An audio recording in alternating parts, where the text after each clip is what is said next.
Assalamualaikum warahmatullahi wabarakatuh. Selamat pagi semuanya. Bagaimana kabarnya? Semoga sehat semuanya ya. Untuk hari ini kita masih masuk ke dalam pembuatan laporan dana kas kecil, metode impres dan fluktuasi. Tetapi untuk hari ini kita belajar dulu tentang metode impresnya. Nah, di sini kalian bisa baca sendiri apa itu metode impres, kemudian ciri-cirinya, kemudian apa saja kelebihannya dan prosedurnya. Ya, silakan kalian bisa buka LKS kalian dari halaman 37 sampai 40 untuk metode impres. Di sini ada perhitungan bagaimana cara pencatatan metode impres. Perlu diingat, untuk metode impres, setiap pengeluaran atau setiap transaksi yang ada itu tidak dijurnalkan. Bedanya dengan fluktuasi, jika fluktuasi semua pengeluaran dijurnalkan. Kemudian, untuk metode impres, saldo kas kecil di awal dan saldo kas kecil di akhir periode jumlahnya tetap sama. Mari kita masuk ke step pertama. Kalian bisa baca di sini ada contohnya, yaitu PT Dharma Indira pada tanggal 3 Maret melakukan pembentukan kas kecil sebesar 225.000. Nah, step pertama, kalian akan membuat jurnal pencatatan penerimaan saldo kas kecil awal periode. Bentuknya seperti ini ya, perlu diingat. Kemudian, setelah itu, pada saat kasir kas kecil melakukan pengeluaran uang, maka pengeluaran kas kecil tersebut tidak dibuat jurnal, sehingga tidak merubah jumlah kas kecil. Walaupun begitu, jika terjadi pengeluaran kas kecil harus dicatat dalam buku transaksi atau bukti transaksi pengeluaran kas kecil dan buku kas kecil. Bentuknya seperti ini.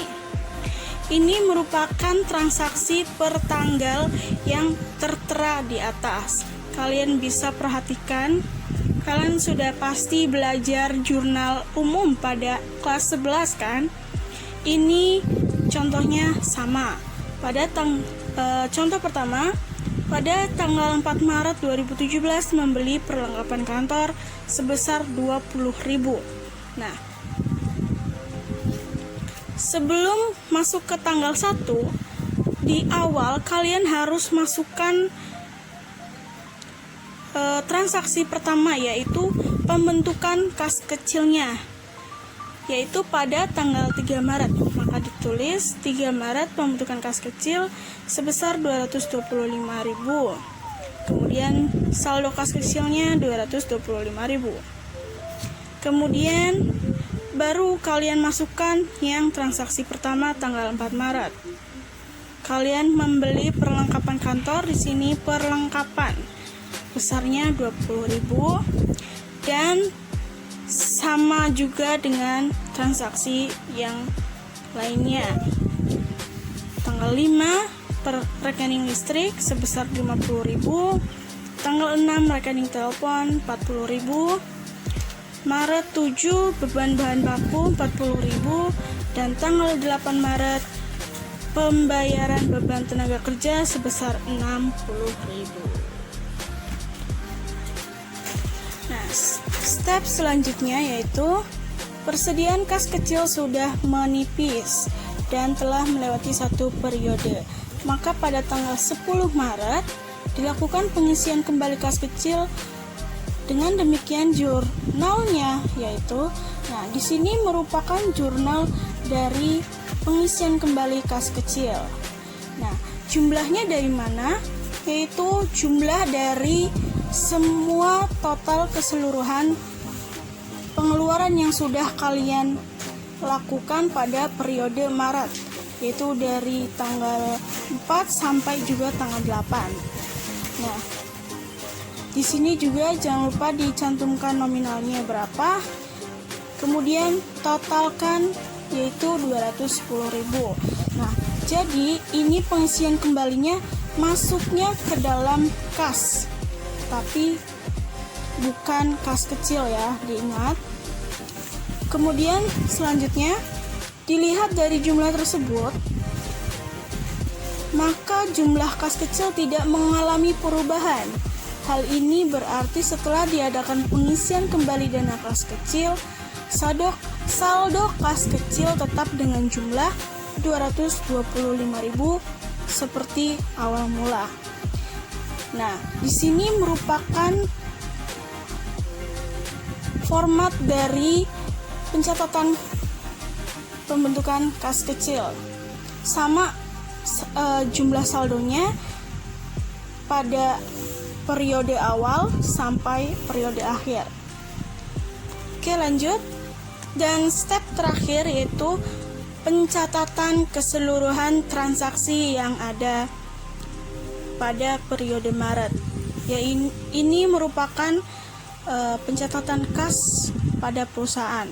Nah, di sini contohnya tanggal 3 Maret ini merupakan saldo perusahaan.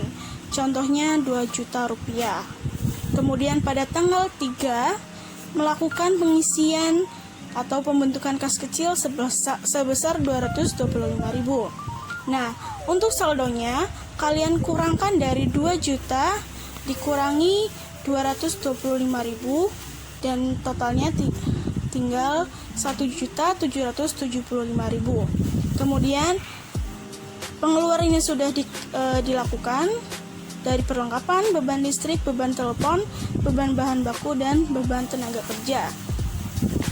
Ditulis di bagian kredit dan juga sama seperti yang awal, jumlah saldo terakhir dikurangkan dengan transaksi yang baru.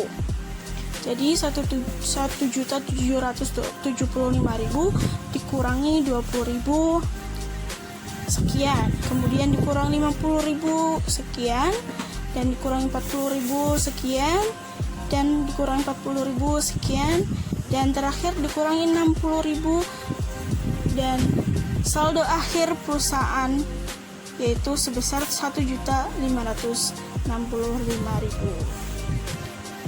Ya, sampai sini penjelasan dari Ibu tentang pencatatan kas kecil metode Impress. Jika masih ada yang kurang paham, silahkan langsung tanyakan kepada Ibu, bisa lewat WA ataupun di classroom juga bisa.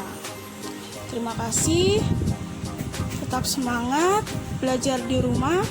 Wassalamualaikum warahmatullahi wabarakatuh.